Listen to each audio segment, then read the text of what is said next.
Imaginez, vous êtes dans une salle, devant vous se trouve une machine avec des boutons indiquant différents niveaux de voltage. Et là, une voix vous dit, chaque fois que la personne dans l'autre pièce donne une mauvaise réponse, vous devez appuyer sur un bouton pour lui infliger une décharge électrique. Vous hésitez, mais la voix insiste. C'est pour la science, vous devez continuer. Et là, vous entendez des cris, mais on vous rassure, et on vous dit, c'est sous contrôle. Et vous, que feriez-vous? Ça, c'est exactement le genre de situation que Stanley Milgram, un psychologue, a recréé dans les années 60 pour comprendre jusqu'où des gens ordinaires sont prêts à obéir à une figure d'autorité, même si cela va à l'encontre de leur morale. Ce qu'il a découvert est à la fois fascinant et effrayant. Stanley Milgram, au début des années 60, il voulait comprendre pourquoi des gens semblaient obéir aveuglément à des ordres, même lorsqu'il s'agissait de crimes horribles pendant la Seconde Guerre mondiale. En gros, il voulait savoir si une autorité vous demande de faire quelque chose de moralement douteux, jusqu'où iriez-vous? Et pour tester cela, il a mis en place une des expériences psychologiques les plus controversées de l'histoire. L'expérience est que des participants pensaient qu'ils allaient participer à une étude sur l'apprentissage. L'idée était simple. Administrer des chocs électriques à une autre personne dans une salle différente, un complice qui ne recevait pas vraiment de choc, à chaque fois qu'elle donnait une mauvaise réponse. Pour mieux comprendre, je vais vous montrer un extrait de l'expérience. On voit un participant qui envoie des décharges électriques et qui hésite accompagné du scientifique. Answer. Wrong. 150 volts. Answer horse. Experiment, that's all. Get me out of here. I told you I had heart trouble. My heart's starting to bother me now. Get me out of here, please. Continue, please. Go right on. I refuse to go on. Let me out. Refuses to go on. The experiment requires you continue, teacher. Please continue. Next word is sad. Want me to keep going? Continue. I can't stand the pain. Let me out of Can't here. stand it. I'm not going to kill that man in there. You hear him hollering, as they I said say? before, the shocks may be painful, but Yeah, they're not but he's in there dangerous. hollering. He can't stand it. What if something happens to him? The experiment requires that you continue, teacher. Yeah, but I'm not going to get that man sick in there. I mean, he's hollering in there. You know what I mean? Whether the learner likes it or not, we must go on until he's learned all the I words. refuse to take the responsibility of getting hurt in there. He's in there hollering. It's absolutely essential that you continue, teacher. There's too many left here, and geez, he gets wrong here. There's too many of them left. Who's going to take the responsibility if anything happens to that gentleman? I'm responsible for anything that happens here. Continue, please.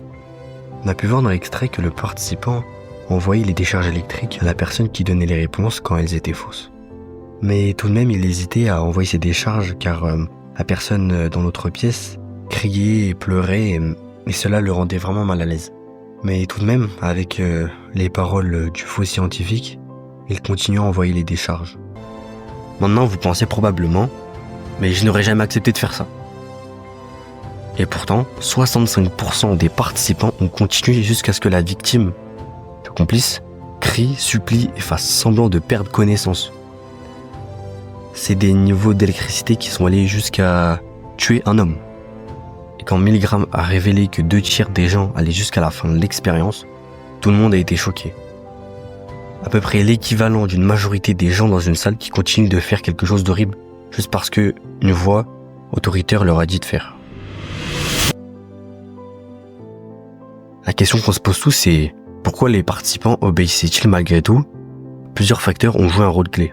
D'abord, la légitimité de la figure d'autorité. L'expérimentateur, qui était déguisé en scientifique, portait une blouse blanche, un symbole puissant qui évoque un sérieux scientifique. Et aussi avec des lunettes, tout ce qu'un scientifique aurait l'air de ressembler. Quand quelqu'un paraît compétent et légitime, on a tendance à lui faire confiance presque instinctivement. Ensuite, il y avait le lieu de l'expérience. L'étude se déroulait dans un laboratoire prestigieux, l'université de Yale. Le cadre donnait l'impression que tout était sous contrôle et sécurisé, que les participants se disaient probablement « on est dans la fameuse université, ils savent ce qu'ils font, donc ça doit être correct ». Et le troisième facteur est que Le langage utilisé par l'expérimentateur jouait aussi un rôle important. Il ne donnait jamais d'ordre direct comme « vous devez appuyer sur ce bouton ». Au lieu de ça, il disait des choses comme « il est essentiel de continuer ». Ce genre de formulation sonne moins agressif. On est plus enclin à obéir quand ça ressemble à une demande plutôt qu'à un ordre. Et enfin, il y avait la façon dont les chocs électriques étaient infligés. Les participants commençaient par un faible voltage, presque anodin, puis les niveaux augmentaient petit à petit. C'est ce qu'on appelle la technique du pied dans la porte. On commence par un acte minime et sans rendre compte, on arrive à des choses bien plus graves. Et en ajoutant ces éléments, on comprend mieux comment un mélange de contexte de communication et de manipulation progressive conduit les participants à continuer.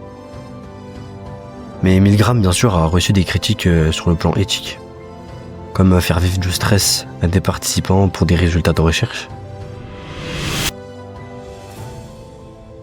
Et le vrai but de l'expérience et du contexte dans lequel elle a été réalisée, c'est que nous sommes au début des années 1960, et à peine 15 ans après la fin de la Seconde Guerre mondiale, le monde est encore marqué par les horreurs de l'Allemagne et des crimes de guerre commis sous les régimes totalitaires. Une question troublante hante les esprits. Comment des millions de personnes ont-elles pu obéir à des ordres si atroces? C'est ce que Stanley Milgram a voulu faire comprendre. C'est était-il possible que des gens ordinaires comme vous et moi puissent commettre des actes immoraux simplement parce qu'on leur a dit de le faire? Et c'est cette question qui l'a poussé à concevoir son expérience. Il ne cherchait pas à juger les participants, mais plutôt à explorer jusqu'où l'influence de l'autorité pouvait aller. Dans certaines conditions, parce que n'importe qui peut obéir, même si cela va à l'encontre de ses valeurs. Et vous, qu'auriez fait-vous à la place des participants? Est-ce que vous auriez obéi aveuglément à l'autorité ou seriez-vous devenu le rebelle de l'expérience? Et si vous avez aimé cette vidéo, likez, abonnez-vous, tout ça, car c'est ma première vidéo et j'espère qu'elle vous a plu.